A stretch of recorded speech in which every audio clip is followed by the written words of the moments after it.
నమస్తే. నాకు ఒక చిన్న డౌట్ అండి. ఉమ్, అభిమన్యుడు చనిపోయినప్పుడు సార్ వినిపిస్తోందా? Clear clear ma'am. Yes ma'am.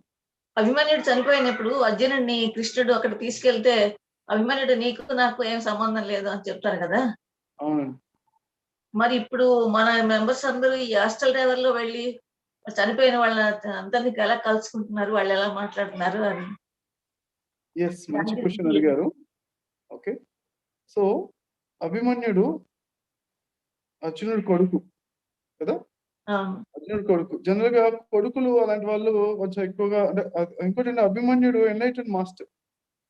Okay, so తను ఎందుకంటే అది క్లారిటీగా ముందే అభిమన్యుడికి ఎప్పుడైతే శ్రీకృష్ణుడు అర్జునుడు తీసుకున్న వచ్చిన వెంటనే అభిమన్యుడికి తెలుసు అనమాట ముందే, ఇట్లా నేను మాట్లాడాలి, ఇట్లా మాట్లాడితేనే అర్జునుడు బ్యాలెన్స్ గా ఉండి తను యుద్ధం చేయాలి, అలా అన్ని క్లారిటీ తెలుసు. అందుకే క్లియర్ గా చెప్పాడనమాట. అలా అని చెప్పి మరి నిజమైన అంటే ఇప్పుడు ఎన్లైటెడ్ మాస్టర్స్ ఇప్పుడు ఎవరైనా ఏదైనా మాట్లాడొచ్చు కదా, క్లారిటీగా చెప్పొచ్చు కదా. ఇప్పుడు ఇప్పుడు మనం కూడా ఉన్నాం, ఒక్కోసారి ఎదుటి వాళ్ళకి కొంచెం గట్టిగా చెప్తాం, ఒకసారి సాఫ్ట్ గా చెప్తాం, ఒకసారి ప్రేమతో చెప్తాం. అట్లనే అది చెప్పిన ఎలా చెప్పాము, ఏం చెప్పాము కానీ ఆ చెప్పిన ఉద్దేశం ఏంటి, దాని వెనకాల ఏం ఆలోచిస్తాం అది కూడా ఇంపార్టెంట్. ఒక్కోసారి అంటే ఒక్కోసారి వాళ్ళ ఫ్యామిలీ మెంబర్స్ ఎల్లప్పుడు కలిసినప్పుడు ఏం పర్వాలేదమ్మా, నా గురించి కంగారు పడకు, నేను అంతా బాగానే ఉన్నాను అని చెప్తారు. చెప్తే వీళ్ళు ఇక్కడ హ్యాపీగా ఓకే పర్వాలేదు బాగానే ఉన్నాను, నువ్వు నీ గురించి ఆలోచించు, నా గురించి ఏం టెన్షన్ పడద్దు, నేను అంత బాగానే ఉన్నాను చెప్పాను అనుకోండి, సెటిల్ అయిపోతుంది. ఇట్లా కూడా ఇట్లాంటి ఎక్స్పీరియన్స్ వచ్చిన వాళ్ళు కూడా ఉన్నారు.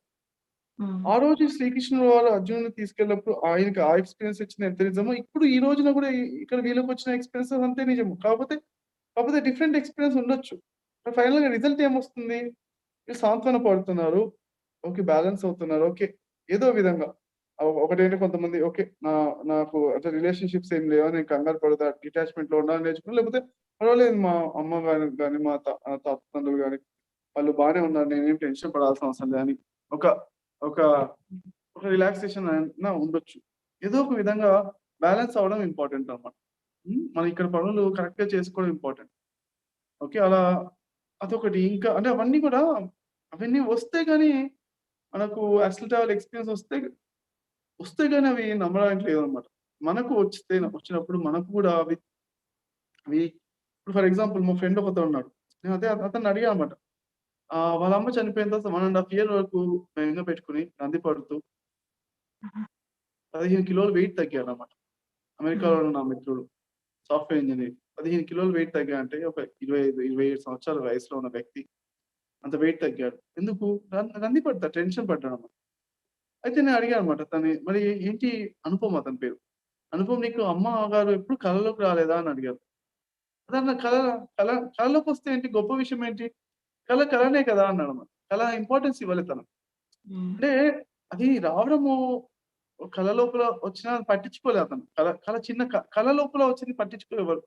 అంటే నిజం కాదు కదా. నిజంగా కానప్పుడు ఆయన ఎప్పుడు నమ్మలేదు. నిజంగా రాలేదు ఆమె. నిజంగా వచ్చేంత శక్తి లేదు ఇతనికి కూడా.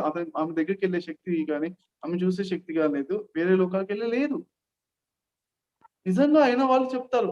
నాకు అమ్మగారు వచ్చారండి, కనిపించారండి అని చెప్పినప్పుడు వీళ్ళ ఎక్స్‌పీరియన్స్ వచ్చినప్పుడు వాళ్ళ కళ్ళల్లోనే తెలిసిపోతుంది నిజమా కాదా అనేది. అలా అన్నమాట. వాళ్ళు చెప్పినప్పుడు మనము ఏంటంటే సత్యం ఎక్కడుంది అంటే వాళ్ళ కళ్ళ లోపల మనం చూడొచ్చు. వాళ్ళ ఎక్స్‌పీరియన్స్ పరంగా చూడొచ్చు. అంతే. ఓహ్! అదొకటన్నమాట. ఇంకోటంటే రిజల్ట్ ఇంపార్టెంట్. ఫైనల్‌గా ఏంటంటే అందరూ హ్యాపీగా ఉండడం ఇంపార్టెంట్. అదే ఆనంద బ్రహ్మ. రిజల్ట్ అవ్వడం ఇంపార్టెంట్. ఒకసారి ఒకతను పాజిటివ్ అప్లికేషన్ చెప్తుంటాడన్నమాట. పోయిన జన్మలో ఏమన్నా బ్లాక్స్ ఫోబియాస్ ఉన్నాయనుకోండి. ఇప్పుడు ఒక నిమిషం అండి. ఇప్పుడు ఒక మన రోజా ఉంది. మన నటీమణి రోజా. రోజా గారికి మరి పాజిటివ్ అప్లికేషన్ సెషన్ చేశారు. చేసినప్పుడు ఆమెకేంటంటే పోయిన జన్మ లోపల తను వాటర్ లోపల పడిపోతుంటే కాపాడండి అని చెప్పినా ఎవరు కాపాడకపోతే చనిపోయింది.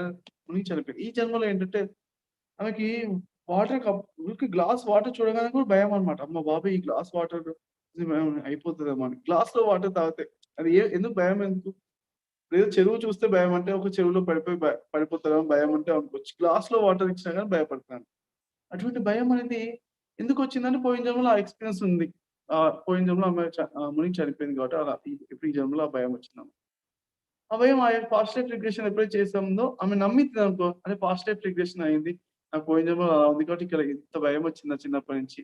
ఎప్పుడైతే ఆమె క్లారిటీ ఉందనుకో నమ్మిందనుకోండి ఆ భయం పోతది.